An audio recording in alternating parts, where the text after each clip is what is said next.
Pedi- Pedimos a Deus, nosso Pai, antes de mais nada, agradecemos, né? E pedimos a Ele que esteja conosco, nos ofertando a oportunidade de estar com todos os nossos irmãos da espiritualidade, para que nós tenhamos a compreensão exata da lição que vamos ler hoje. Esteja conosco hoje e sempre, para que tudo o que nós formos fazer seja sempre de acordo com a vossa vontade.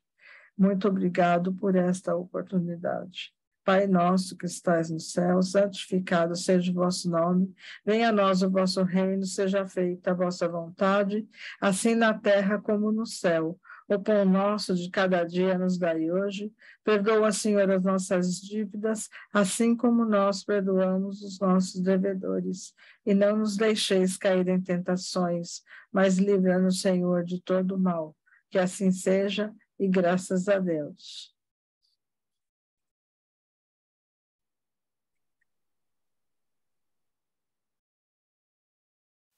Bom, boa noite a todos novamente. Nos capítulos anteriores, o livro estava falando sobre uma recordação do passado do autor do livro, do Camilo. Então, ele faz uma regressão de memória, né? Ele é forçado a fazer uma regressão de memória. Ele volta até o tempo de Jesus e ele relata vários acontecimentos que ele faz. Então, ele fala que ele fica feliz com a crucificação de Jesus e todo aquele negócio. Ele queria até... Ele só não agrediu Jesus de fato porque ele não conseguiu chegar lá. Então, ele vai contando um pouco sobre a vida dele desde da época de Jesus. Então, ele vai contando, vai relatando. Então, ele vai fazendo uma reflexão sobre a vida dele, para ele entender por que ele está passando por alguns desafios nesse momento. E, na reunião de hoje, a gente vai ler o capítulo que vai explicar os motivos que ele ficou cego. Quais as razões que geraram a cegueira dele na última encarnação? Por que ele teve que passar por essa prova? Aí ele vai contar nesse capítulo.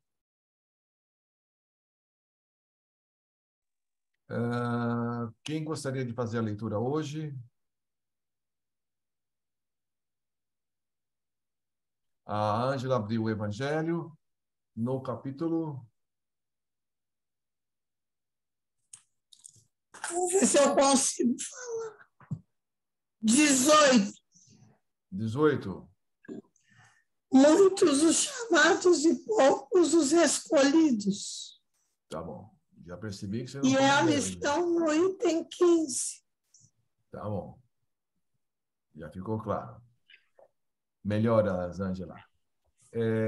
Quem gostaria de fazer a leitura hoje, então? Eu não posso. Hoje o Sandro não está, né? A Carlinha não quer ver, mas a Carlinha também não está. Será que o Se Nilson... quiser, eu posso ler aqui. O Celso também pode ser, né? Eu posso ler. Isso, Celso. Eu não sei como é que vai aparecer aqui, não sei o que conduz aqui as letras, mas tudo bem. Pode começar? Sim. Depois de deixar a gente na angústia, né? De saber o que foi que aconteceu, por que ele chegou à cegueira, a gente finalmente chegou a esse capítulo, né? A causa da minha cegueira no século XIX. Olha só. Transcorriam os primeiros decênios do século XVII. Vou apagar aqui. Quando renasci nos arredores de Toledo, a antiga e nobre capital de visigodos, que as águas amigas e marulhentas do velho Tejô margeiam qual incansável sentinela. Arrojava-me a outro renascimento nos acantilados proscênios terrestres em busca de possibilidades para urgente aprendizado que me libertasse o espírito imerso em confusões, o qual deveria aliviar os débitos da consciência perante a incorruptível lei, pois impunha-se a necessidade dos testemunhos da resignação na pobreza, de humildade passiva e regeneradora, de conformidade ante um perjúrio de amor até então em débito aos assentamentos do passado, de devotamento ao instituto da família. Pertencia, então, a uma antiga família de nobres arruinados e, na ocasião, perseguidos por adversidades insuperáveis, tais como rivalidades políticas, religiosas e desavenças com a coroa. A primeira juventude deixou-me ainda analfabeto, bracejando nas árduas tarefas do campo.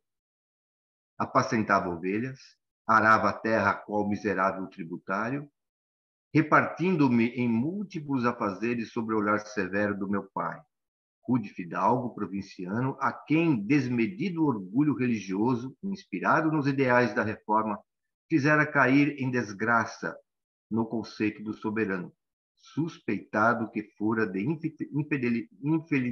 infidelidade à fé católica e mantido em vigilância, rigoroso no trato da família como dos servos, qual condestável para os feudos.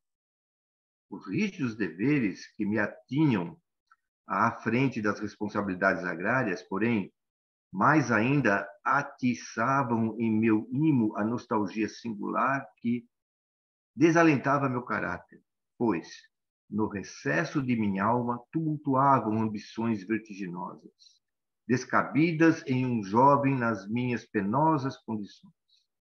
Sonhava, nada menos do que abandonar no campo, insurgir-me contra o despotismo paterno, tornar-me homem culto e útil para os primos residentes em Madrid, alguns deles militares, cobertos de glórias e condecorações, outros formando na poderosa Companhia de Jesus eruditos representantes da Igreja por mim considerada única, justa e verdadeira, em desajuste com as opiniões paternas que a repudiavam. Invejava essa parentela rica e poderosa, sentindo-me capaz dos mais pesados sacrifícios a fim de atingir a posição social idêntica. Certo dia, revelei à minha mãe o desejo que, com a idade, avultava, tornando-me insatisfeito e infeliz. A pobre senhora que, como os filhos e os servos, também sofria a opressão do tirano doméstico, aconselhou-me prudentemente, como inspirada pelo céu, a moderação dos anelos, pela obediência dos princípios da família, por mim encontrados ao nascer, objetando ainda ser minha presença indispensável na casa paterna, visto não poder prescindir o bom andamento da lavoura do experiente concurso do primogênito e seu futuro chefe. Não obstante, dadas as minhas instâncias, intercedeu junto ao Senhor e Pai no sentido de permitir-me instrução, o que me valeu maus tratos e castigos inconcebíveis num coração paterno. Com a revolta, daí consequente, fortaleceu-se o desejo tornado obsessão irresistível, a qual só com imenso sacrifício era contida por meu gênio impetuoso e rebelde. Recorri ao pároco da circunscrição, a quem sabia prestativo e amigo das letras, narrei-lhe as desventuras que me apoucavam, pondo-o a par do desejo de alfabetizar-me, instruir-me quanto possível. Aqueceu com bondade e desprendimento, passando a ensinar-me quanto sabia.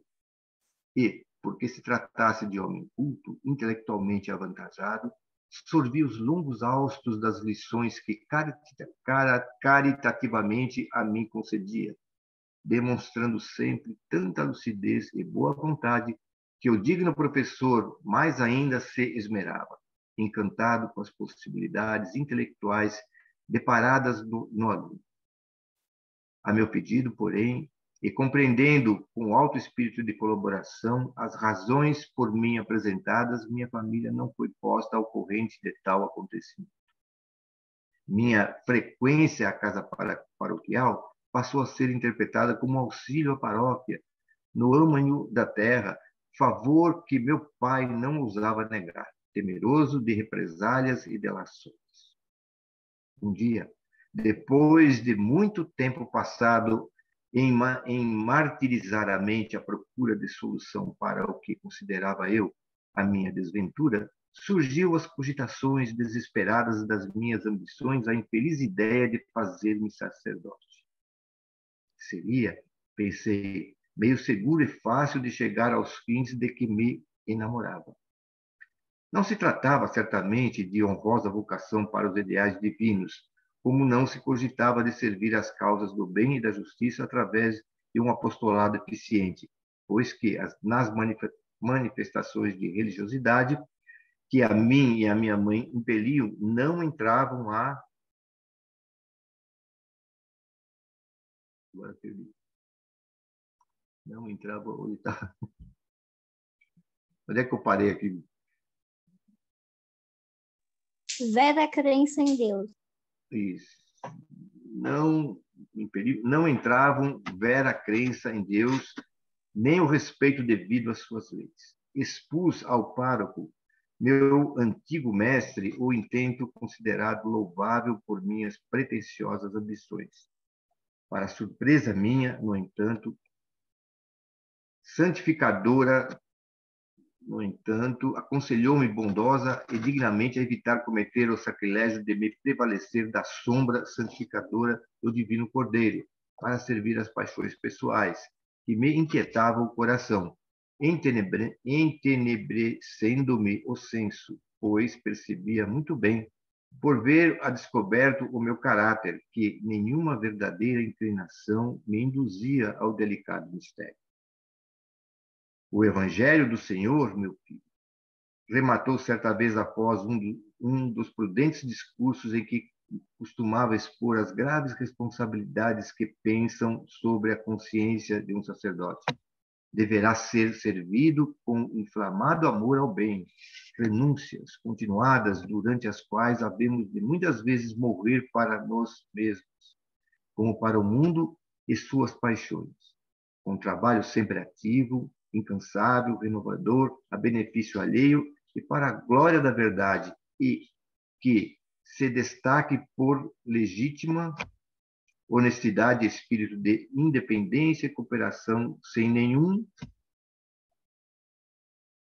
personalismo, porquanto o servidor de Jesus deve dar-se incondicionalmente à causa, abstraindo-se das opiniões e vontades próprias, que nenhum valor poderão ter diante dos estatutos e das normas da sua doutrina.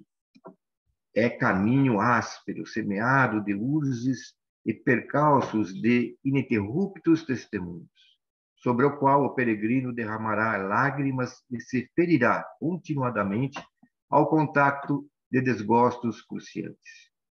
As flores, só mais tarde eles as colherá.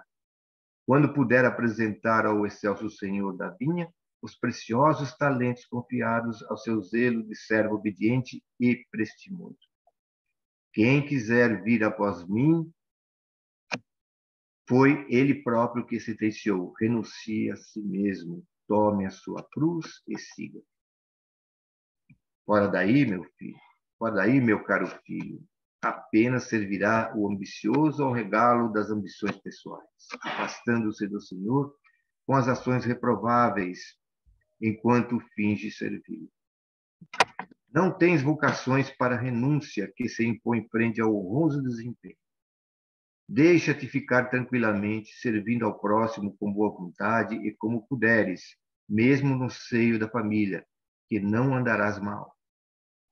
Não te sentes verdadeiramente submisso à palavra de comando daquele que se deu em sacrifício nos braços de uma cruz?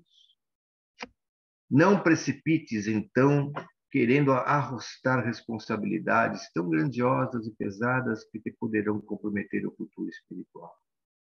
Retoma, filho, as tuas obrigações de cidadão, porfiando no cumprimento dos deveres cotidianos, experimentando a cada passo a decência dos costumes. Volta à tua aldeia, apacenta o teu gado, deixa-te permanecer isento das ambições precipitadas, que te será isso mais meritório do que atraiçoar um ministério para o qual não te encontras ainda preparado.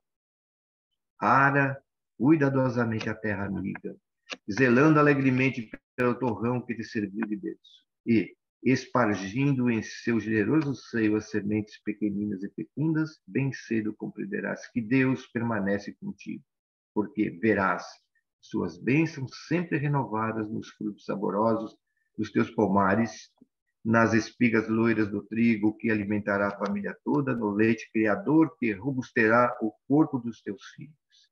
Cria antes o teu lar, educa filhos no respeito a Deus, no culto da justiça, no desprendimento do amor ao próximo. Sê tu mesmo amigo de quantos te rodeiem, sem esqueceres as tuas plantações e os animais amigos que te servem tão bem para os teus próprios servos, como teus próprios servos, que tudo isso é sacerdócio sublime, é serviço santificante do Senhor da vida. Ou seja, o padre tinha a clareza, né, da personalidade do Camilo na outra encarnação. Ele ensinou ao Camilo a ler, a escrever, a estudar, a se tornar uma pessoa mais culta. E ele estava com a intenção de virar um sacerdote, não porque ele tinha vocação, mas porque isso servia aos interesses egoístas dele. Então, ele acaba entrando aí como sacerdote, tem até a intenção de entrar como sacerdote.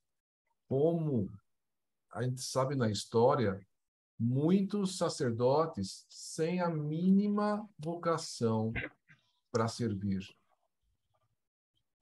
Teve até muitos papas sem nenhuma vocação para servir. Nos livros dizem, e falam de... Existem muitas pessoas boas, muitas pessoas que foram até consideradas santas dentro da Igreja Católica, que realmente serviram ao próximo, seguiram o conselho de Jesus. Mas tem outras que acabam realmente não tendo essa vocação, mas acaba indo e acaba, se você não tem vocação e você tem algum poder em cima desse cargo, você acaba fazendo bobagem, né? Infelizmente.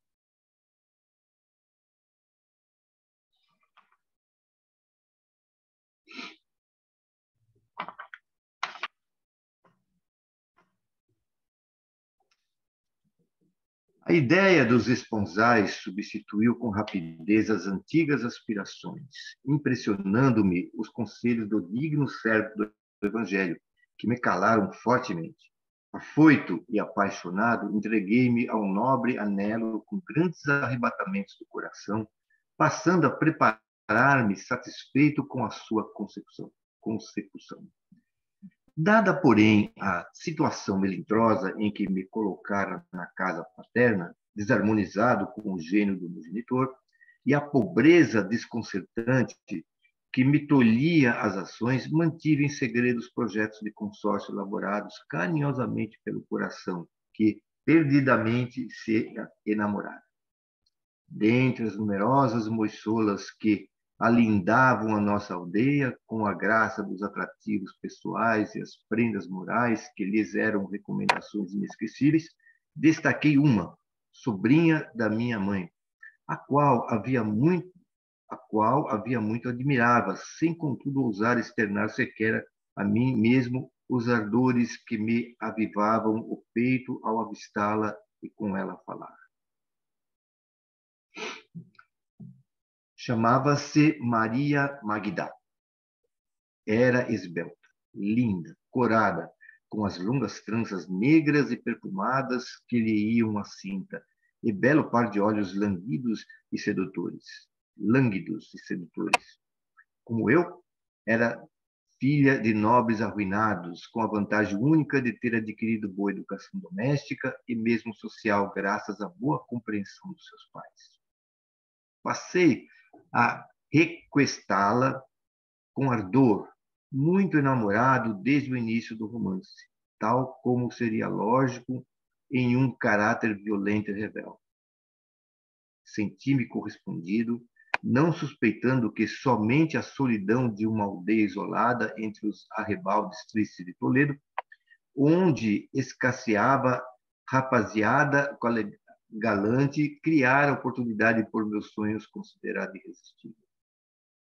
Amei a jovem Magda, com indomável fervor em suas mãos depositando o seu destino.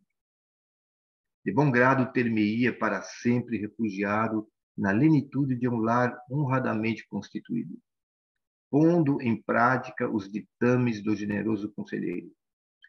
A adversidade, no entanto, rondava meus passos, arrastando ao meu encontro tentações fortes nos trabalhos dos testemunhos inadiáveis, tentações das quais me não pude livrar devido ao meu gênio que me infelicitava o caráter, a insubmissão do orgulho ferido, como revolta que, desde o berço, predominava em minhas atitudes à frente de um desgosto ou de uma simples contrariedade. Maria Magda, com quem secretamente eu concertara aliança matrimonial para a ocasião propícia, preteriu-me por um jovem madrileno, primo de meu pai, adepto oculto da reforma, que visitara a nossa humilde mansão, conosco passando a temporada estival. Tratava-se de guapo militar de 25 anos, a quem muito bem aceitava os cabelos longos, os bigodes luzídios e, aprumados como bom cavaleiro da guarda real que era, a espada dos corpos reluzentes como ouro, as luvas de camurça, a capa oscilante e bem cheirosa, que lhe dava ares de herói.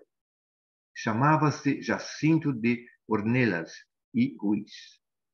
E acreditava-se, ou realmente era, conde provinciano, herdeiro de boas terras e boa fortuna. Entre sua figura reconhecidamente elegante, as vantagens financeiras que arrastava e a minha sombra rústica de lavrador bisonho e paupérrimo, não seria difícil a escolha para uma jovem que não atingira ainda as 20 primaveras. Jacinto de Ornelas não voltou sozinha à sua mansão de Madrid. Maria Magda concordou em ligar seu destino ao dele pelos vínculos sagrados do matrimônio.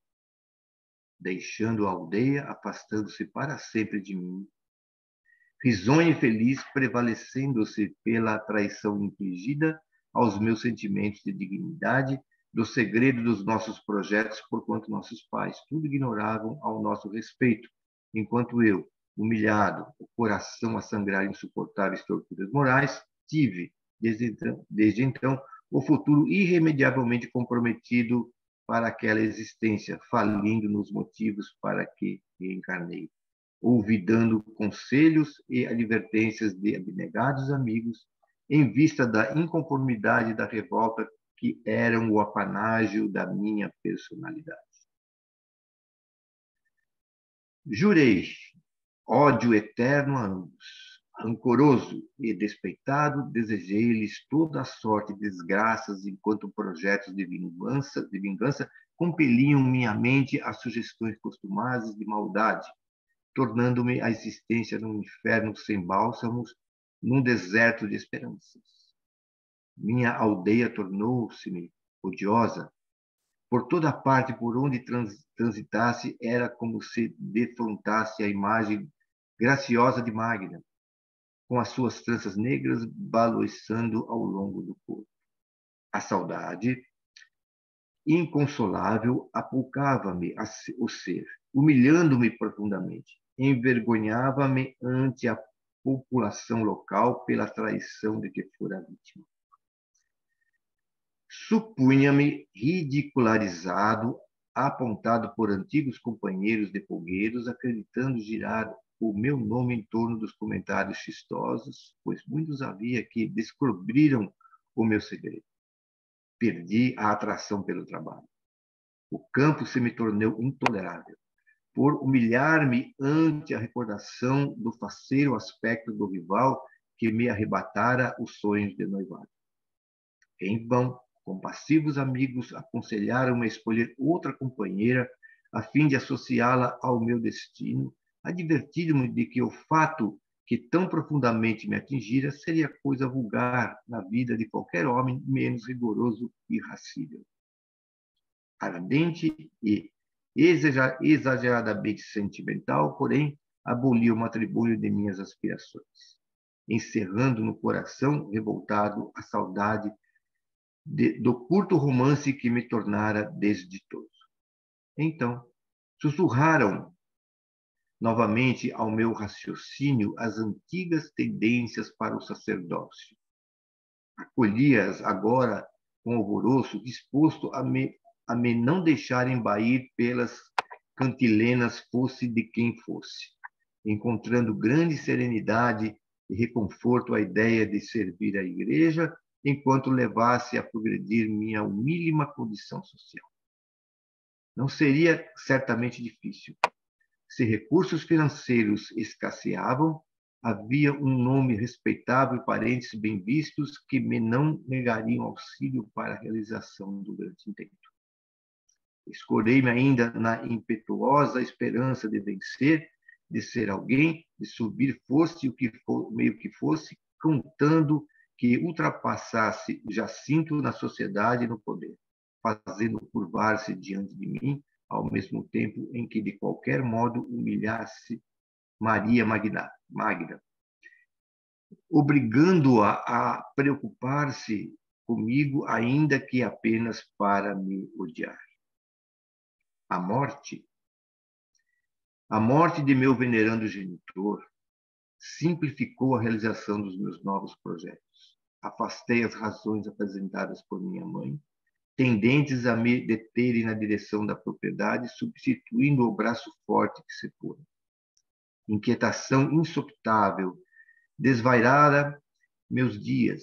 Ideias luminosas firmavam em meu cérebro um estado permanente de agitação e angústia, estabelecendo-se um complexo em meu ser, difícil de solucionar no decurso de apenas uma existência.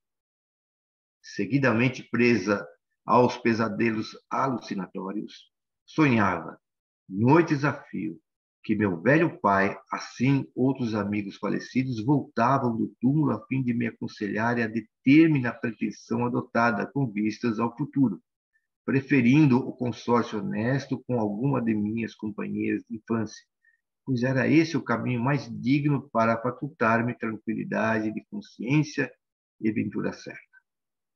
Mas o ressentimento por Magda, incompatibilizando-me com novas tentativas sentimentais, desfazia rapidamente as impressões tentadas a meu favor pelos veneráveis amigos espirituais que desejavam impedir que praticasse eu novos e deploráveis deslizes frente à lei da providência.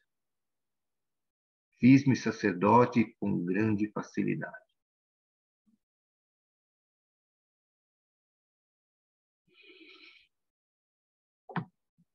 Então, o sacerdote aconselhou ele conhecia nele, aconselhou. Mas você não virá sacerdote, você não tem vocação para isso. Você pode fazer tantas outras coisas. Você não precisa, para servir a Deus, ser sacerdote. Você pode servir a Deus dentro da fazenda, cuidando das pessoas, cuidando da sua mãe, plantando o gado, cuidando do gado, plantando, fazendo plantações, tratando bem as pessoas que trabalham dentro da fazenda, você sendo pessoa digna. Aí ele, jovem e tal, se apaixona por uma moça. Até aí, tudo bem. Né? Agora, na vida das pessoas, você pode se apaixonar por alguém e acontece que depois a pessoa não corresponde isso, ou se corresponde, como no caso dele, algum tempo, e depois se não dá certo. A pessoa não é obrigada a ficar com você. Agora, se você realmente ama aquela pessoa, você vai querer que ela seja feliz, mesmo com uma outra pessoa. É o que diz o Divaldo nas palestras, não é isso? Você ama aquela pessoa. Então, se você ama realmente, que ela seja feliz. Ah, não, a pessoa tem que, eu tenho que ser feliz comigo. Ah, eu estou sendo egoísta, né? É o caso dele. Ele queria que fosse feliz com ele. A gente percebe que amigos encarnados e desencarnados estão lá o tempo todo aconselhando ele, para que ele continue trabalhando onde ele está, ele possa se casar com uma outra moça ali da, da comunidade, e ele teria, né, se fizesse isso, uma vida digna e iria cumprir o dever dele. A vida dele foi encaminhada para isso, para ele passar para uma vida simples, ter uma vida simples, para se desenvolver. Essa fazia parte do projeto reencarnatório dele. Acontece que, muitas vezes, a gente tem uma programação reencarnatória e a gente quer desviar totalmente do que a gente precisa fazer. Então, eu quero virar presidente de uma empresa. Mas por quê? Eu quero fazer tal coisa. Então, o mundo espiritual vai tentando encaminhar o melhor caminho para a gente. Né? Eu já falei para vocês várias vezes. Eu nunca pensei em virar professor. Por algum motivo, a minha vida me encaminhou para ser professor. E o fato de eu virar professor me ajudou a desenvolver a comunicação. Ainda falo meio truncado, ainda gaguejo um pouco, mas de quando a Sônia começou a me escutar para hoje, eu melhorei um pouquinho já. Então, e ao longo dos anos dando aula, eu fui melhorando essa desenvoltura, melhorando a comunicação. Eu era muito introvertido. Por algum motivo, eu fui empurrado para isso. Nunca pensei, né? Mas hoje me identifico com isso.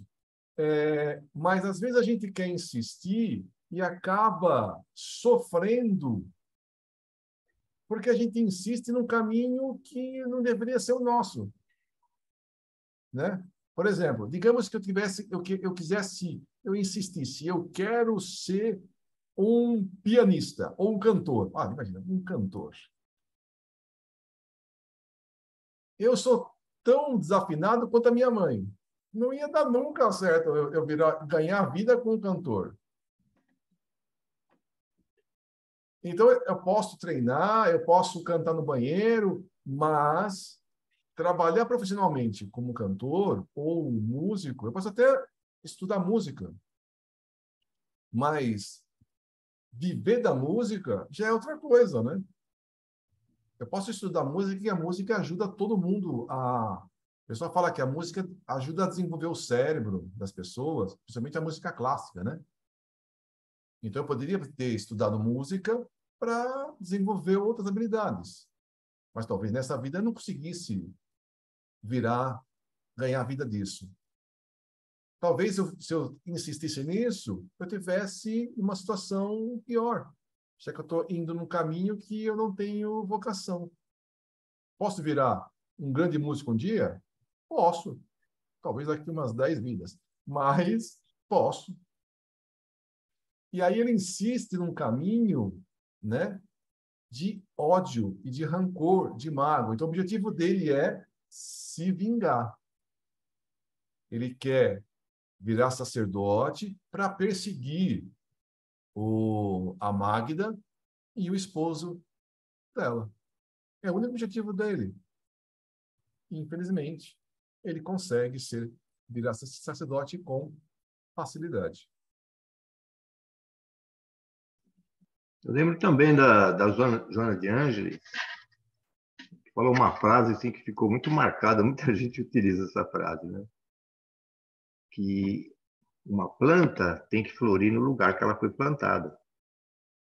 Muitas vezes aqui a gente quer florir num outro lugar, né? Então, esse aqui é o problema. Muitas vezes a vida da gente nos leva, né, por questões mais assim naturais, né, e não forçadas, né, a um outro lugar. Isso pode acontecer mesmo. Mas aonde a gente for aqui, você tem que florir nesse lugar que você está sendo plantado, né? Mas não porque a gente forçou a barra, né, mas porque levou aquela condição lá, né? Mas é isso aí. Seguindo, então. A Companhia de Jesus, famosa pelo poderio exercido em todos os setores das sociedades, regidas pela legislação católica romana e pelos feitos e realizações que nem sempre primaram pela obediência e o respeito às recomendações do excelso patrono, de cujo nome usou e abusou, proporcionou-me auxílios inestimáveis, vantagens verdadeiramente inapreciáveis. Instruí-me brilhantemente e rapidamente à sua sombra, como tanto almejara desde a infância. Absorvia sequioso o manancial de ilustração que me ofertavam na comunidade ao observarem minhas ambições frementes, fácil instrumento que seria eu para se amoldar sobre o férreo domínio das suas garras. Era como se minha inteligência apenas recordasse do que era dado a aprender. Tal o poder de assimilação que em minhas faculdades existia. Minha gratidão, por sua vez, não conheceu limites. Prendi-me à companhia com todas as forças de que dispunha minha alma ardorosa. Obedecia aos superiores com zelo fervoroso, servindo-os a contento, indo mesmo ao encontro dos seus desejos. Os interesses da igreja, como do clero, da organização ecóquica, aprendi a respeitar e servir acima de todas as demais conveniências, fosse quais fossem, tal como bem assentaria a um vero jesuíta. Não me referirei à causa divina, não a esposei. Dela não cogitando a fim de edificar minha alma com as claridades da justiça e do dever. Tampouco aprendi a amar a Deus ou a servir o Mestre Redentor no seio da comunidade a que me filiara. Certamente que na companhia de Jesus, existiam servos eminentes cujos padrões de desempenhos cristãos poder-se-iam equiparar aos dos primeiros obreiros do apostolado messiânico. Com estes, todavia, não me solidarizei. Não os conheci, nem as suas existências lograram interessar. Da poderosa organização religiosa que foi a Companhia de Jesus, eu apenas desejava a posição social que ela me podia proporcionar, a qual me compensasse a obscuridade do meu nascimento. Como os deleites do mundo, as loucas satisfações do orgulho, das ambições inferiores, das vaidades soezes, já que o perjúrio da noiva idolatrada cerceara meus nascentes projetos honestos.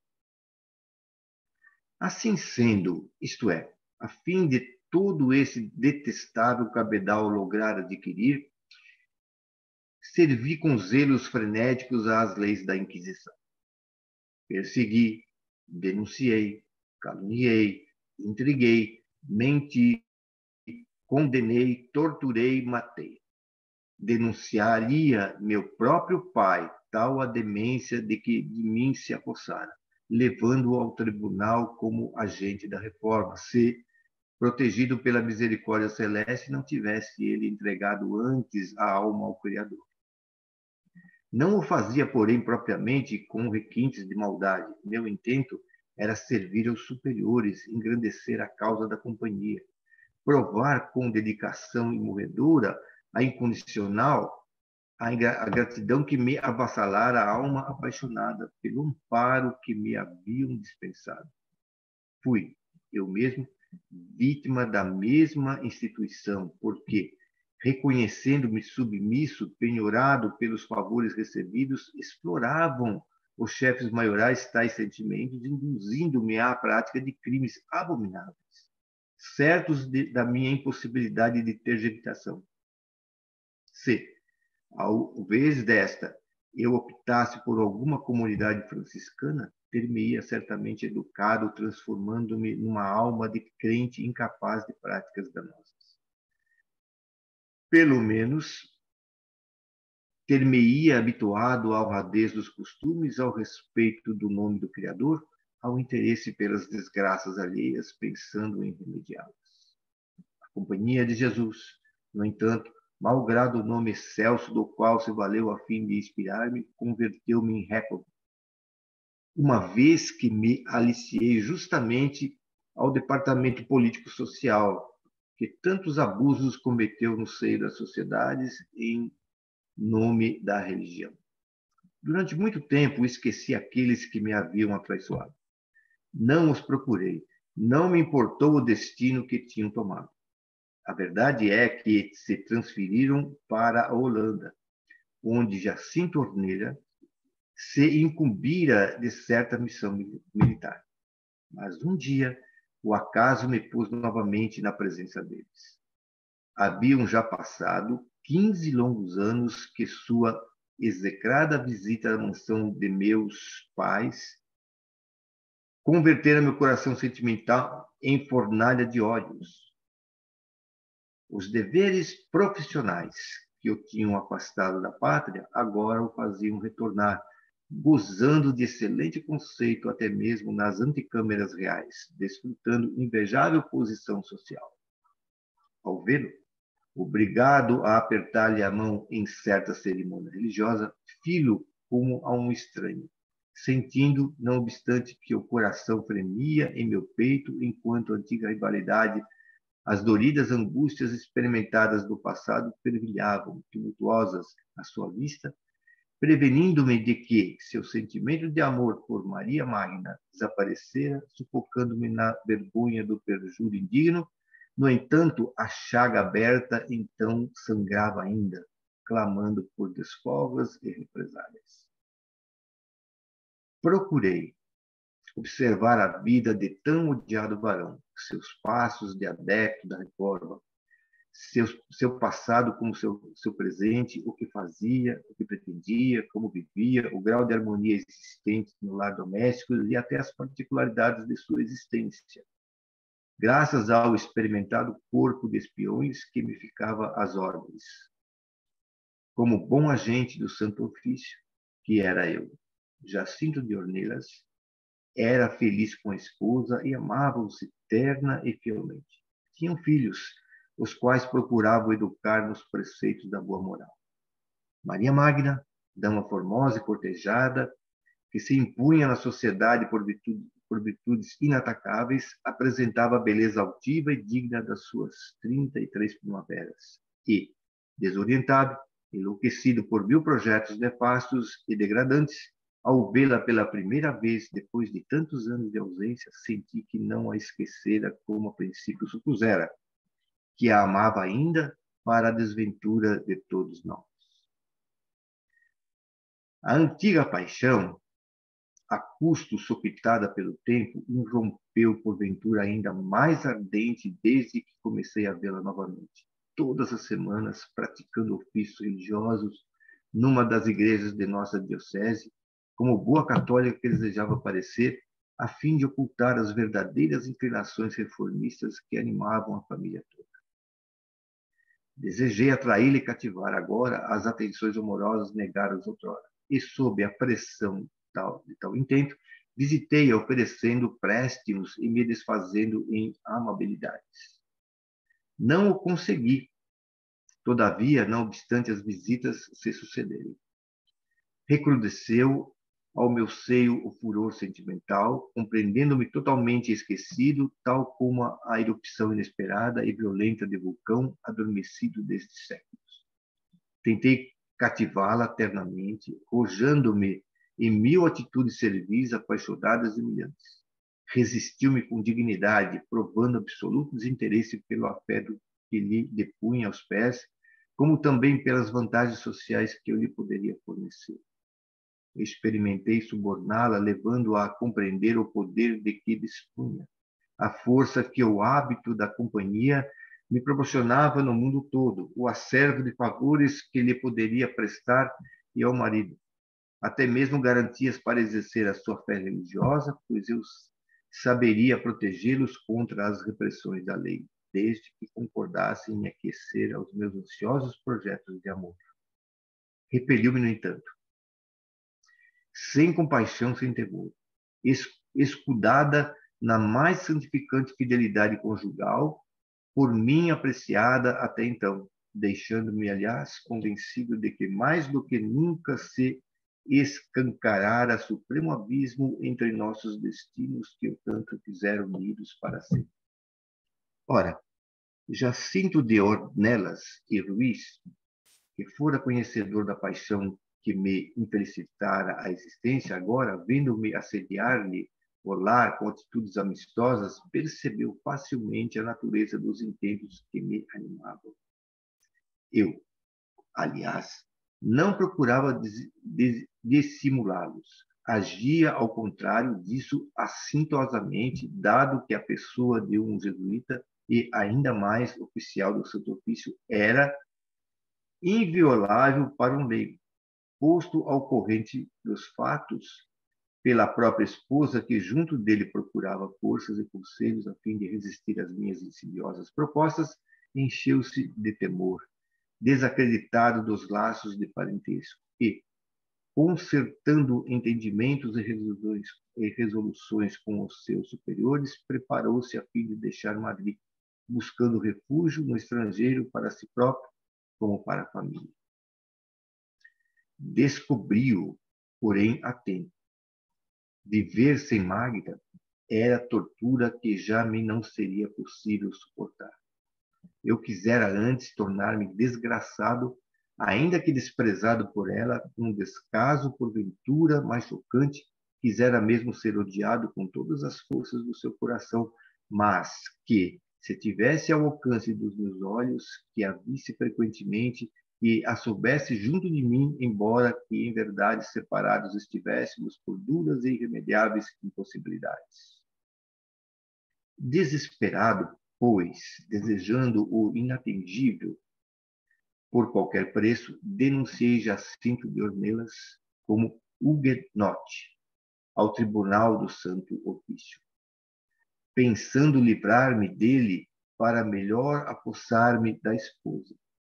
Provei com fatos a denúncia, livros heréticos em relação à Virgem Mãe, que sempre foram armas terríveis nas mãos dos denunciantes para perderem vítimas de suas perseguições, espantalhos fabricados, não raramente pelos próprios que ofereciam a denúncia. Farta correspondência comprometedora com luteranos da Alemanha, inteligências com adeptos diversos pelo país inteiro, como pela França, sua ausência sistemática do confessionário, os próprios nomes dos filhos que lembravam a Alemanha e a Inglaterra, mas não a Espanha, e cujos registros de batismo não pude apresentar, alegando haverem sido realizados na Holanda as importantes cerimônias. Tudo provei, não porém por zelo à causa da religião que eu pudesse considerar digna de respeito, mas para me vingar do desprezo que, por amor de Maria Magda, me votava.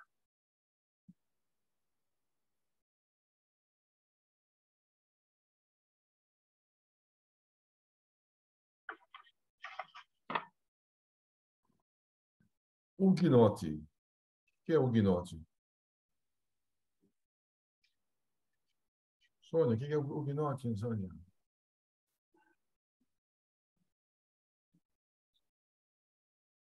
Não sei. Eu também Vou não. ver no Google. Alguém dá uma olhadinha no celular aí, dá uma pesquisada. Huguenote.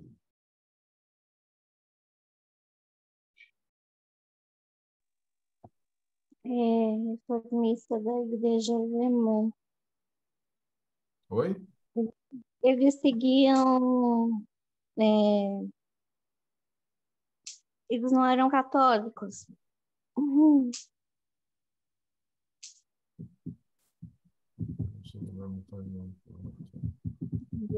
Na área flamenga da França, os estudantes que se reuniam em uma casa privada para estudar secretamente a Bíblia eram chamados Huisgenoten, colegas de casa, enquanto na zona alemã e suíça eram chamados de Eidgenossen, colegas de juramento, que indicava as pessoas ligadas entre elas sobre juramento. Digamos que eles eram como um reformista, eles eram protestantes. Com outro termo, mas é isso. Seguidor do protestantismo. Agora Isso. E todo o que é o mundo sabe, né? protestantismo? Religião que protesta. Não, porque o protestantismo Uma das é um coisas segmento que... da fé religiosa cristã, mas que não é catolicismo. Então, mas uma das coisas que eles protestavam é o seguinte: entre os católicos, apenas os sacerdotes podiam ler a Bíblia. E eles diziam que a Bíblia era para todos, que qualquer um poderia ler a Bíblia. Se você está lendo um texto, você interpreta ele como você quiser. Então, você passa as informações que você quiser. Se você quiser distorcer o contexto, você distorce. O Calvin e o Lutero fizeram protestantismo, já existiam os huguenotes na época.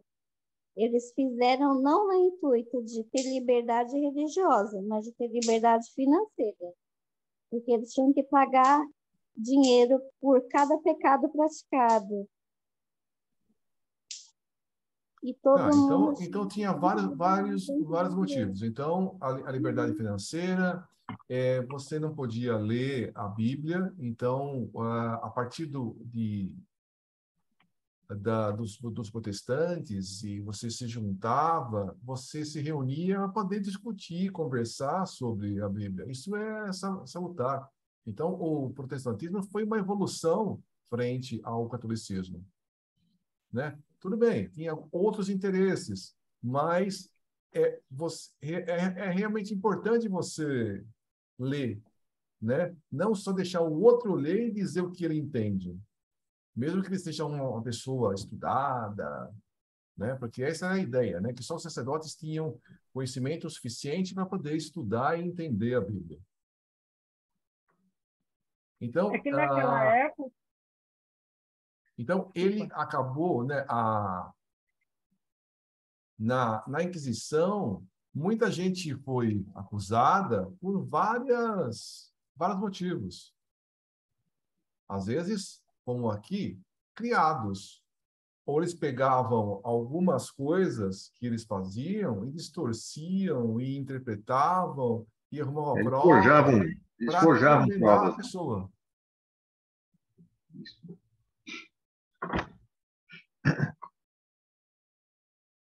Você ia Eles falar, Celso? forjavam provas.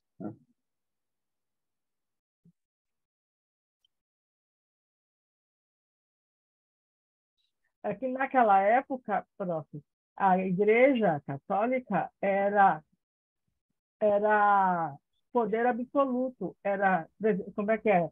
Era uma união, né, da República, era governo e era prefeitura, era tudo. Então, qualquer outro tipo de religião ia contra tudo isso, né? O poder era muito grande. A igreja estava sempre ligado ao poder, né? Então, fulano estava no poder, a igreja estava junto com ele. Aí, fulano caía e subia ciclano, a igreja ia junto com aquele que estava acima do poder, não importa quem, né? E ele acabou usando, né, esse poder para perseguir o Ornelas, que percebeu todo esse assédio sobre a esposa. Ele falou: deixa eu sair daqui. Pediu transferência, pediu para sair de lá. Estava ele e a família saindo. E o sacerdote, querendo simplesmente, né, a máquina para ele, simplesmente começa a perseguir ele e prende o Ornelas.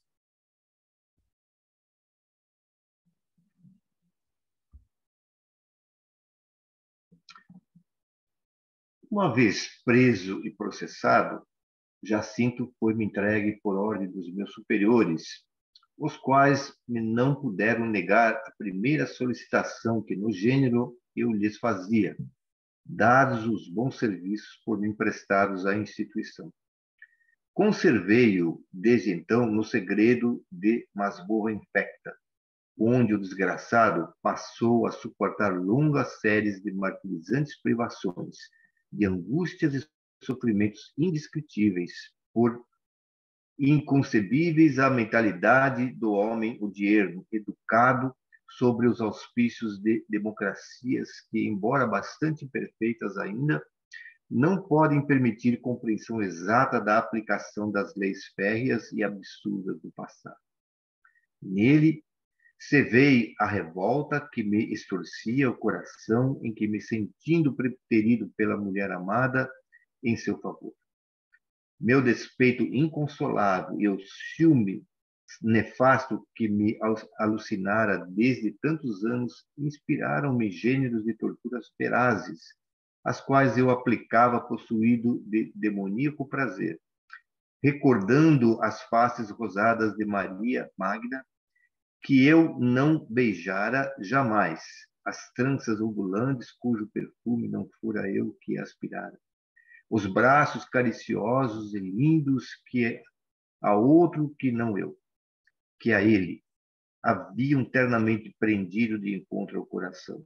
Cobrei infame e satanicamente a Jacinto de Ornelas de Ruiz na sala das torturas do Tribunal da Inquisição, em Madrid, todos os beijos e carícias que me roubara daquela a quem eu amara até a loucura e ao desespero.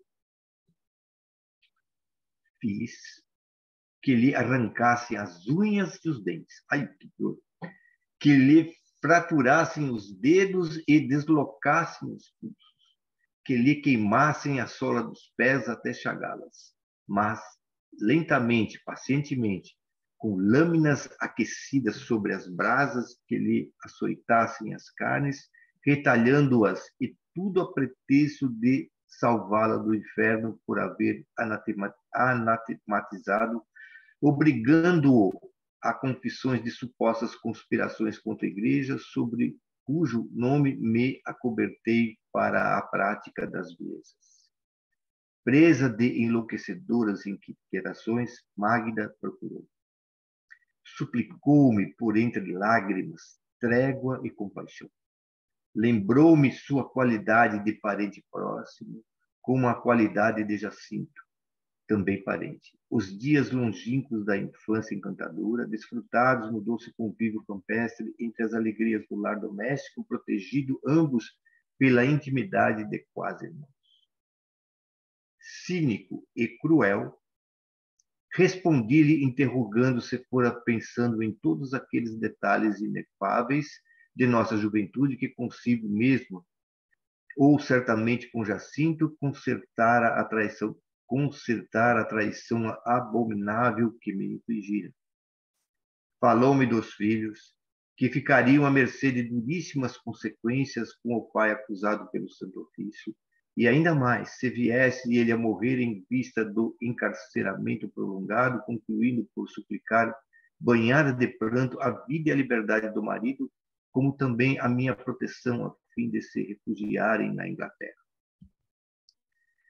Falei, então, após lançar-lhe no rosto o odioso fel que extravasava de minha alma, vendo-o à mercê das minhas resoluções. Terás de retorno teu marido, Maria Magda, mas sobre uma condição da qual não abrirei mão jamais. Entrega-te, sê minha. Consente em aliar a tua existência à minha, ainda que ocultamente, e tu restituirei sem mais incomodá-lo. Relutou a desgraçada ainda durante alguns dias. Todos os arrazoados que uma dama virtuosa, fiel à consciência e aos deveres que lhes são próprios, poderia conceber, a fim de eximir-se à prevaricação. Minha antiga noiva apresentou a minha sanha de conquistador desalmado e inescrupuloso, por entre lágrimas e súplicas, no intuito de demover-me da resolução indigna. Mas eu me fizera irredutível e bárbaro, tal como ela própria, quando outrora lhe suplicara, desesperado ao me reconhecer abandonado, que se amerceasse e de mim, não atraiçoando o meu amor a benefício de Jacinto. Aquela mulher que eu tanto amara, que teria feito de mim o esposo escravo e humilde, tornara-me feroz com o perjúrio em favor do outro. Levantavam-se então das profundezas do meu ser psíquico as remotas tendências maléficas que, em Jerusalém, no ano de 33, me fizeram condenar Jesus de Nazaré em favor da liberdade do bandoleiro Barrabás. Aliás, existia muito de capricho e vaidade nas atitudes que me levavam a desejar a ruína de Magda. E, enquanto o casal execrado sofria o drama pungente que o homem moderno não compreende senão através do colorido da lenda, eu me rejubilava com a satisfação de vencê-la, despedaçando-lhe a felicidade que incomodava meu orgulho ferido. Pode subir um pouco. Quando, alguns dias depois do nosso entendimento, a desventurada noiva da minha juventude, descendo a sala de torturas, contemplou o espectro a que se reduzira seu belo oficial de mosqueteiros. Não mais trepidou a aceder aos meus ignóbeis caprichos. Eu a conduzira até ali propositalmente a título de visitá-lo, observando que sua relutância ameaçava prolongar-se. Para suavizar os sofrimentos do marido, furtando as torturas diárias que o extenuavam a fim de conservar aquela vida para ela preciosa sobre todos os demais bens, e qual minha sanha assassina ameaçava exterminar a infeliz esposa, curvou-se ao algoz e imolou-se para que de seu sacrifício resultasse a libertação, a vida do pai dos seus filhos muito queridos. Não obstante, meu despeito exasperou-se contra o, pois, mais do que nunca, reconheci-me execrado. Eu pretendera convencer Magda a associar-se para sempre ao meu destino, embora lhe concedendo o retorno ao esposo. Ela, porém, que se sacrificara às minhas exigências, intentando salvar-lhe a vida, não pudera ocultar o desprezo, o ódio que minha desgraçada pessoa me inspirava, o que finalmente me provocou o cansaço e a revolta. Detive-me, então, exausto de lutar por um bem inatingível, e renunciei aos seus incessantes anelos que me dementavam. Mas, ainda assim, sinistra vindita engendrou-se em meu cérebro, inspirado nos poderes do mal, a qual, realizada com o requinte da mais detestável atrocidade que pode afluir das profundezas de um coração tarjado de inveja, de despeito, de ciúme, de todos os vis testemunhos da inferioridade em que se refocila, deu causa às desgraças que há 3 séculos me perseguem o espírito, como sombra sinistra de mim mesmo, projetada sobre o meu destino. Desgraças que os séculos futuros ainda contemplarão em seus dolorosos epílogos. Maria Magda, pedira-me a vida e a liberdade do marido e comprometi-me a conceder-lhes. Esqueceu-se, porém, de fazer-me prometer restituí-lo intacto, sem mutilações. Então, fiz que lhe vazassem os olhos, perfurando-os com as pontas de ferro encandecido. Assim, barbaramente desgraçando-o para sempre, lançando nas trevas do martírio inominável, sem me aperceber de que existia um Deus todo-poderoso a contemplar do alto da sua justiça o meu ato abominável que eu arquivara nos refolhos de minha consciência, como refletido no espelho, a fim de acusar-me e a de mim exigir inapeláveis resgates através dos séculos. Ainda hoje, 3 séculos depois desses tristes passos consumados, recordando tão tenebroso pretério, fere-me crucialmente a alma a visão da desgraçada esposa que, indo a convite meu, recebeu o pobre companheiro no pátio da prisão. Ao constatar a extensão da minha perversidade, nada mais fez senão contemplar-me, surpreendida, para depois debulhar-se em pranto, prostrada de joelhos diante do esposo cego. Abraçando-lhes as pernas vacilantes, beijando-lhe as mãos com indescritível ternura, recebendo o maltratado inválido com inacessível amor, enquanto entre risos chistosos eu chasqueava. Concedi-lhe a vida e a liberdade do homem amado, Senhor, tal como constou no nosso ajuste. Não podereis negar a minha generosidade para com a noiva perjura de outro tempo, pois que, podendo agora matá-lo, deponho-o nos seus braços. Mas estava escrito, ou eu assim o quisera, que Maria Magda continuaria galgando um calvário áspero, tempestuoso, irremediável para aquela desventurada existência. Jacinto de Orleans de Ruiz, inconformado com a situação inesperada, enquanto deplorável, não desejando tornar-se um estorvo nefasto à vida da sua delicada companheira, que passara a chefia do lar, desdobrando-se atividades heróicas, abandonada pelos amigos, que temiam as suspeitas do mesmo tribunal que julgara seu marido. Esquecida até mesmo por mim, que me desinteressara da sua posse, exausto das inúteis tentativas para me tornar amado, já sinto que a ela própria, como aos filhos, desejara salvar da perseguição religiosa, que fatalmente se estenderia contra todos os da família, suicidou-se 2 meses depois de obter a liberdade, auxiliado no gesto sinistro pelo próprio filho mais jovem que, na inocência dos seus 5 anos de idade, entregara ao pai punhal porque por este solicitado discretamente, e o qual acionou encostando a garganta enquanto a outra extremidade era apoiada sobre os rebordos de uma mesa, pondo assim ter uma existência. Maria Magda voltou para a aldeia natal com os filhos, desolada e infeliz. Nunca mais, até o momento em que esboço estas páginas, pude vê-la ou dela obter notícias. E já se passaram 3 séculos. Oh, meu Deus! O arrependimento não tardou.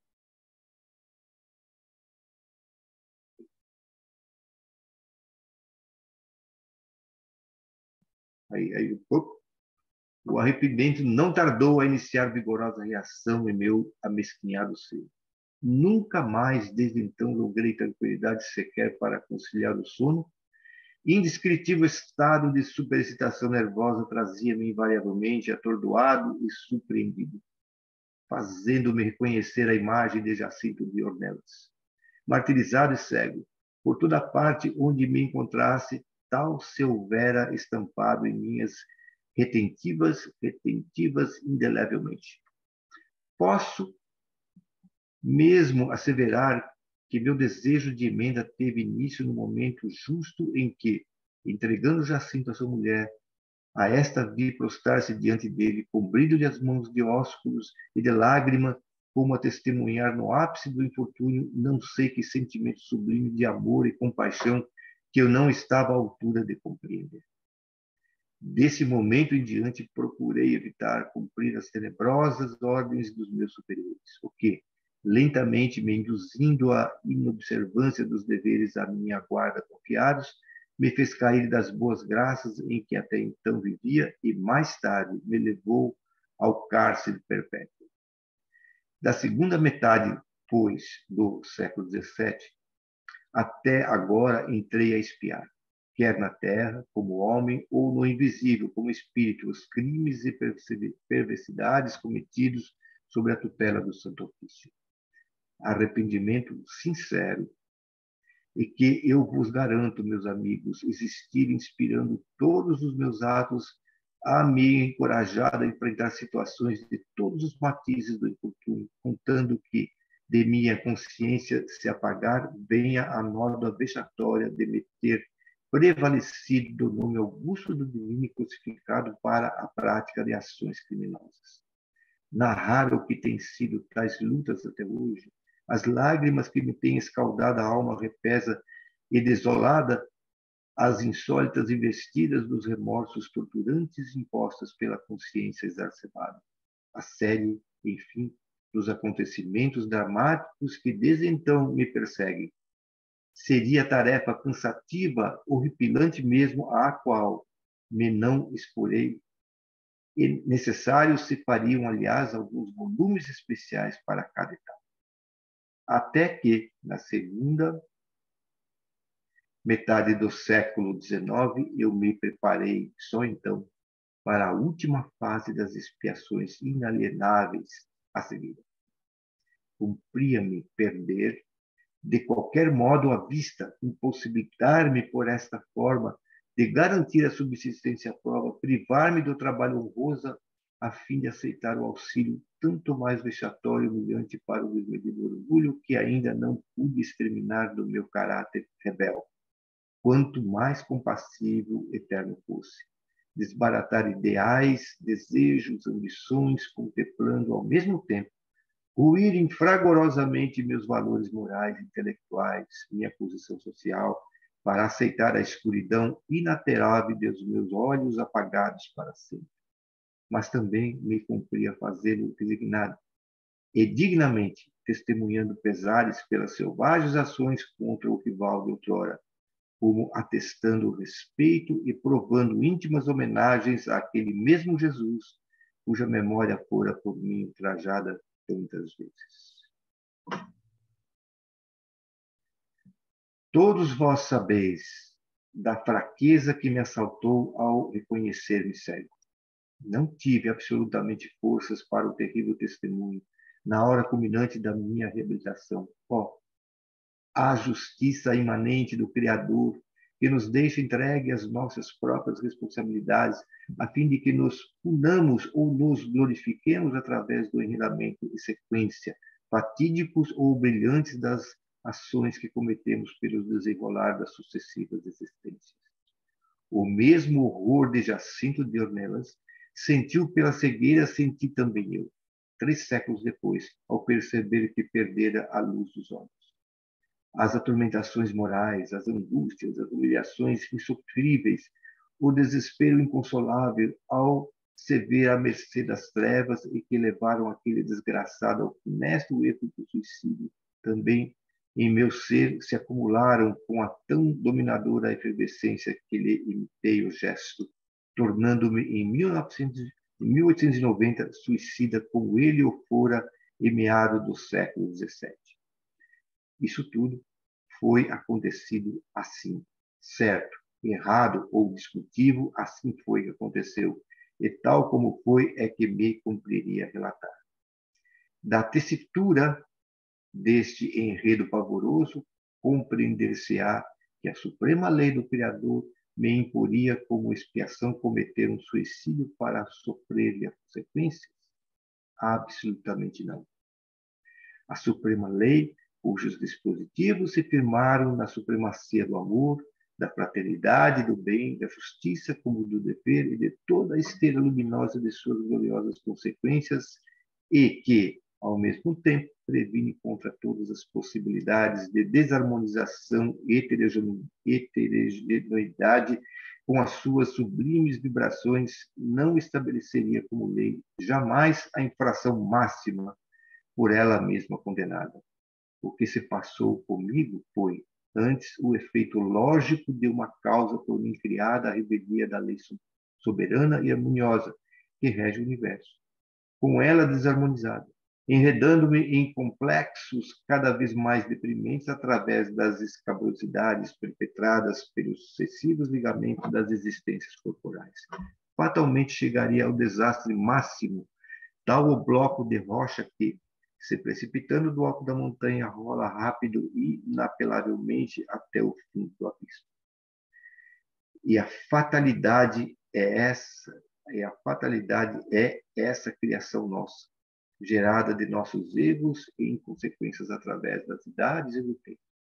Que tu me acredites ou não, leitor, não destruirás as linhas da verdade palidamente expostas nessas páginas. A triste história da humanidade, com seus carregamentos e desgraças que tão bem conheces. Aí está, diariamente afirmando exemplos idênticos ao que acabo de apresentar.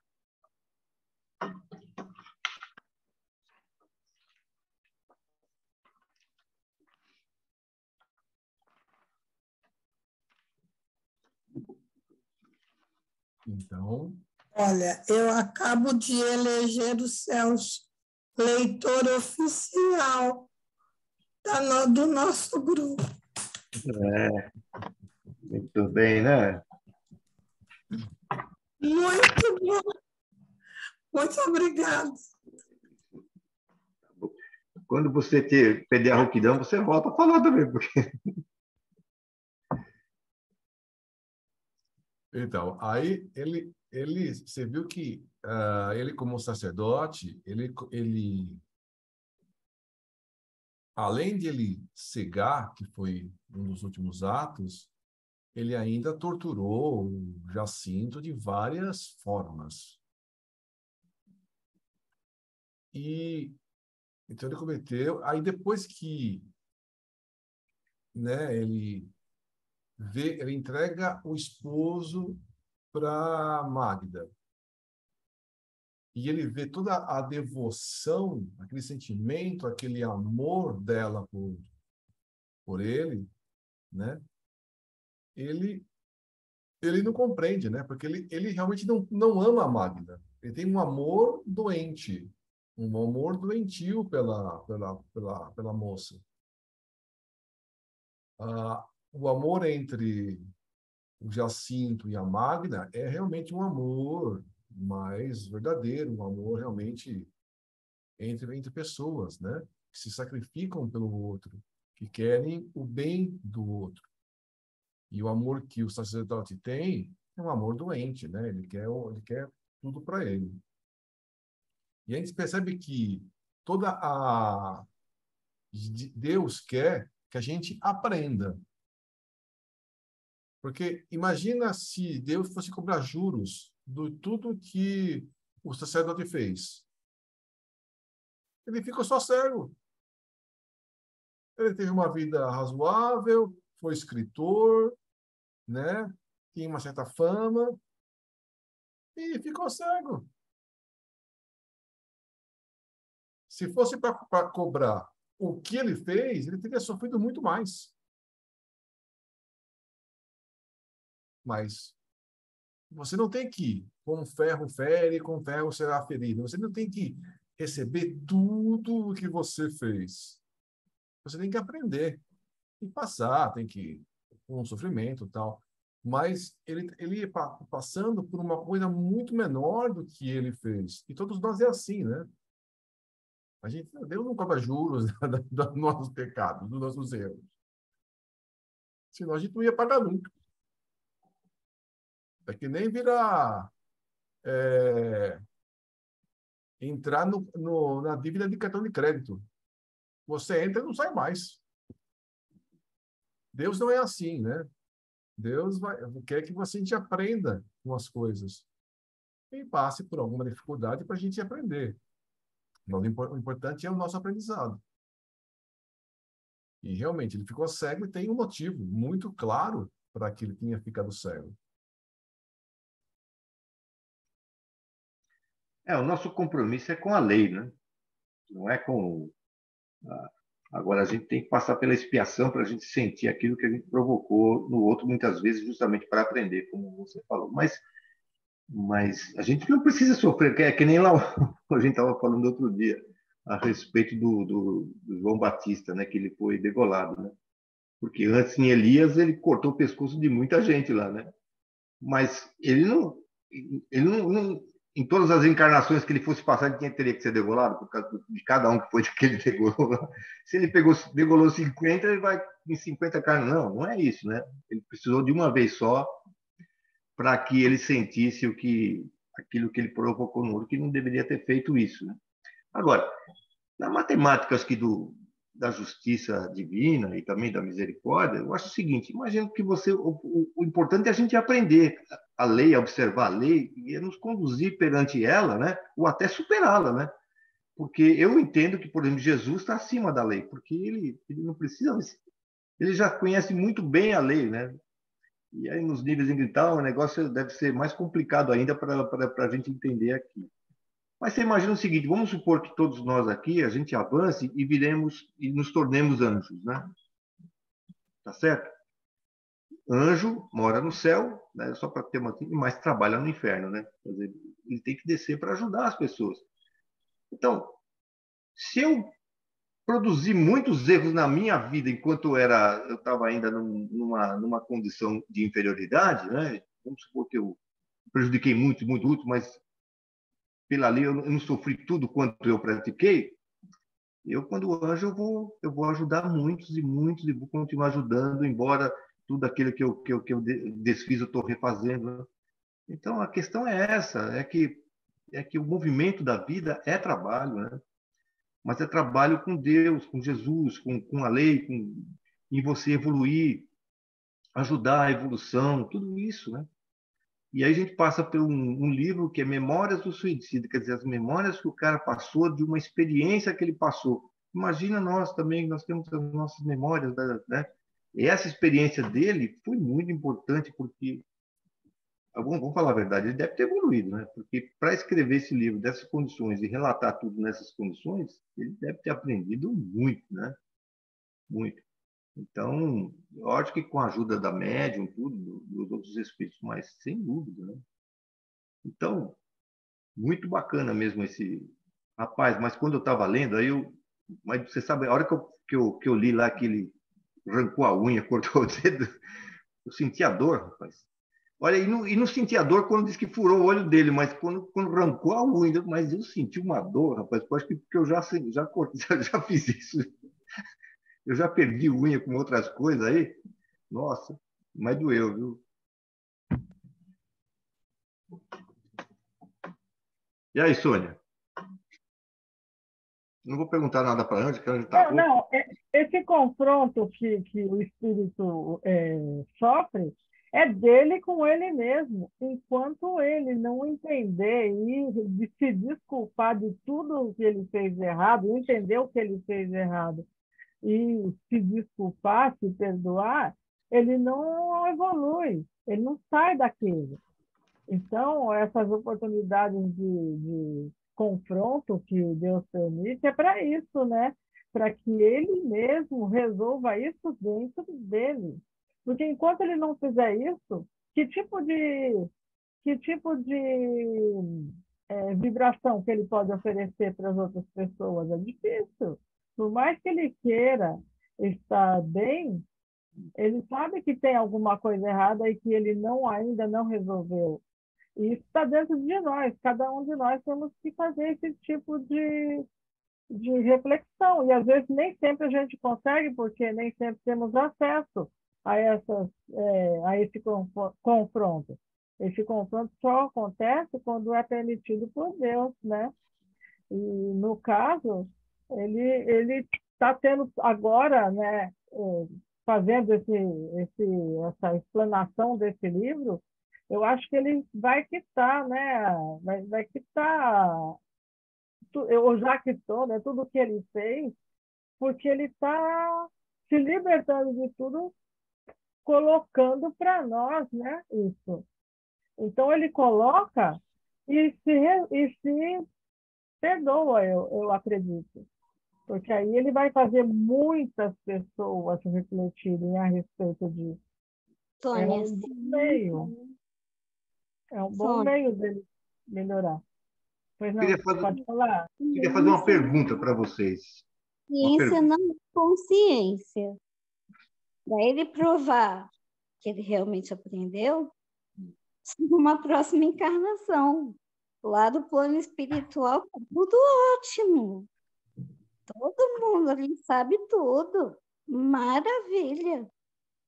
E passar a informação adiante é o chuchu. Belezura. A gente Você tem razão, vai de verdade. novo. Porque na leitura ele explicava que na outra encarnação ele já tinha recebido instruções que ele deveria fazer, e não fez, né? Já é a terceira encarnação que ele se mata. Não fez. Mas eu tinha uma dúvida aqui que eu queria perguntar, eu queria saber o que vocês pensam.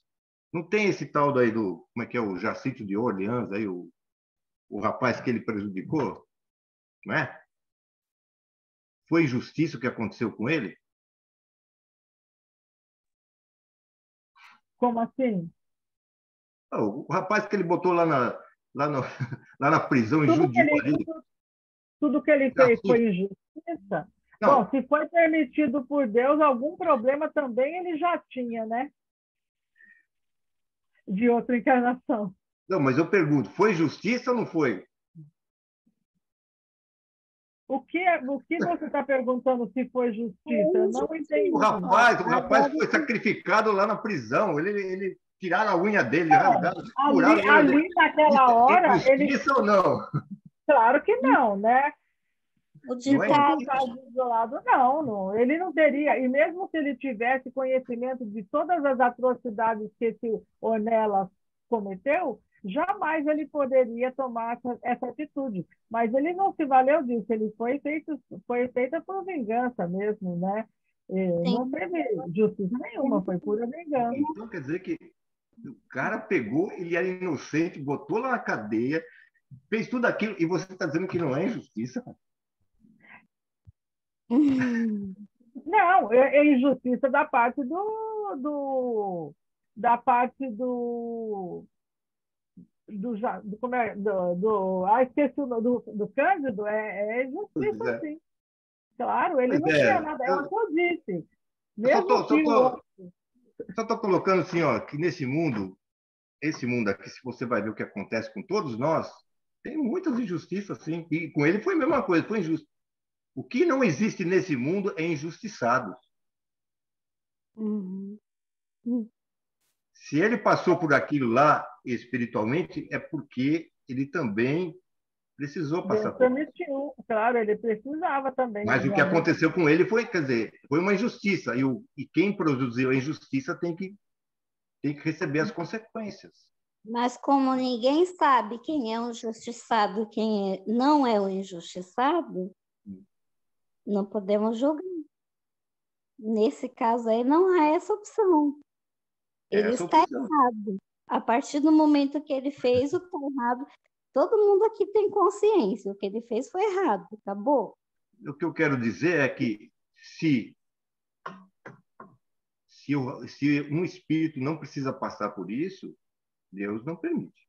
Deus não permite, Se ele exatamente. permite, é porque tem alguma coisa no passado, né? Ou então, são duas coisas. Ou é uma injustiça do passado, ou então é uma missão. Tal como Pois é. Jesus. Porque Mas não senão... nos cabe, né? Não nos cabe entender assim A gente não, é. se olha a todos os lados desse lençol. Então, Não, a gente não sabe exatamente qual é o passado do Jacinto Ornelas, né? não. Mas a gente Também não sabe, tá está, vendo não o nos cabe. enfoque do É só Camilo, né? o olhar do Camilo. É o olhar do Camilo. O Camilo cometeu uma injustiça e ele acaba tendo que passar por sofrimentos para poder aprender. E a gente sabe também que a gente, para passar por um sofrimento, a gente se prepara para isso. Então, cada um de nós não tem uma cruz maior do que a gente consegue carregar. Sim. Então, a gente está passando por uma dificuldade, a gente tem condições de enfrentar a dificuldade. Normalmente, antes de encarnar, a gente fala o seguinte, ó, pode mandar tudo, eu quero pagar à vista. E o anjo de guarda fala, não, vai pagando a prazo que você não tem condições de Faz um pagar. carnezinho da Casa Bahia. Faz um carnezinho e vai pagando em suaves prestações. Então, o que a gente passa hoje, a gente se desespera, arranca os cabelos, né? A gente tem condições de passar, de enfrentar, né? Então, no caso do Camilo, ele veio com a cegueira. Ele cometeu outras injustiças. Talvez ele tenha que passar por outros desafios, outros problemas em outras vidas, Ele né? está se preparando para reencarnar de novo e já disse que não vai ser fácil. Então, no Não vai começo ser do fácil. mundo, Vai ter que passar de novo pela cegueira, né? E talvez tenha que passar por outros problemas para poder o aprendizado. Mas a gente tem que pensar nas nossas vidas. Cada um de nós tem problemas diferentes, desafios diferentes. Mas você tem que ter coragem de enfrentar esses desafios, porque ajuda a gente sempre tem. No caso do sacerdote, tinha muita intuição para ele seguir o caminho correto. E a gente também tem muita intuição para seguir o melhor caminho. Agora, como no caso do sacerdote, a gente está seguindo o caminho torto, então tem que a gente pensar no que a gente está fazendo, né? O livro serve para isso, para a gente fazer uma reflexão a nossa, né? Não só para apontar o dedo para o sacerdote.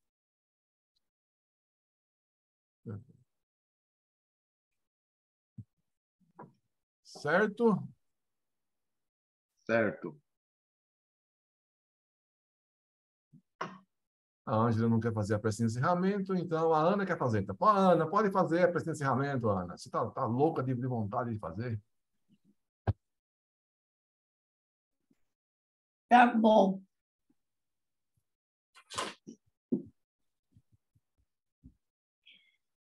Neste momento, unimos nossos pensamentos em agradecimento a Deus, nosso Pai, que nos dá essa oportunidade de aprendizado. Agradecemos a Mestre Jesus e também os nossos irmãos mentores, que é irmão Dito, irmã Maria, irmã Joana, também a irmã Tecilde, que muito nos deu para o início desse conhecimento para nós. Agradeço por tudo que nos tem dado e que nós tenhamos uma semana tranquila, uma semana de paz, muito amor. E dizemos, Pai nosso que estais no céu, santificado seja o vosso nome. Venha a nós o vosso reino, seja feita a sua vontade, assim na terra como no céu. O pão nosso de cada dia nos dai hoje. Perdoai as nossas ofensas, assim como nós perdoamos a quem nos tem ofendido. E não nos deixeis cair em tentação, mas livrai-nos, Senhor, de todo mal. E assim seja, e graças a Deus.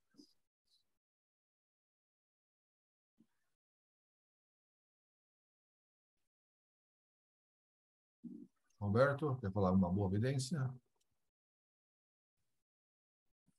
Lourenço, hoje não apareceu nada.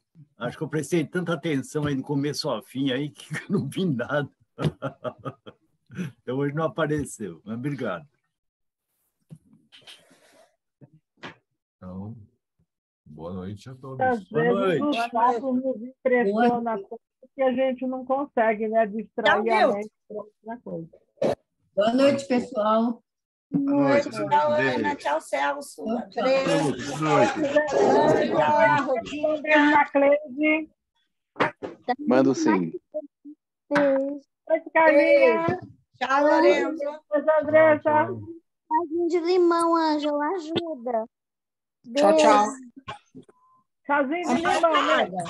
Ela tá com pneumonia, gente. Ela é muito teimosa. Tentando falar com o Lourenço. Tá bom, desculpa. Ai, tá vendo? É bom vocês verem. Vocês estão vendo, né? É assim. Eu quero avisar. Ela é assim, terrível. Beijo para vocês, gente. Obrigada.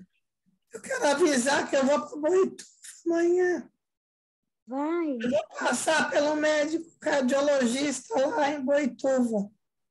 E vou pedir para passar no pneumologista. Então, essa semana eu não vou estar aqui.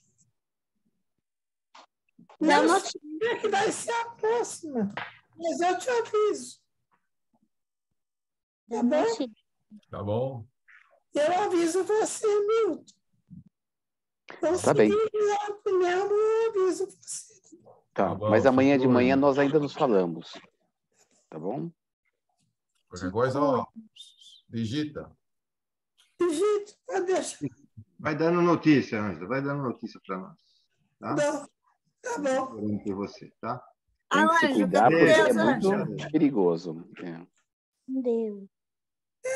Beijo. Abraço, Tchau, tchau. beijo a todos. Tchau, Carlinhos. Tchau, tchau. Fica com Deus. Tchau. Bem. Avisa a Adriana e a Lili para elas irem amanhã. Na quarta-feira.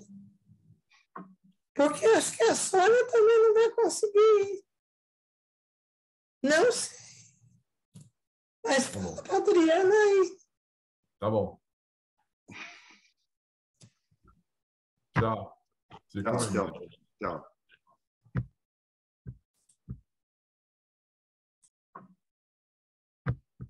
Muito bem.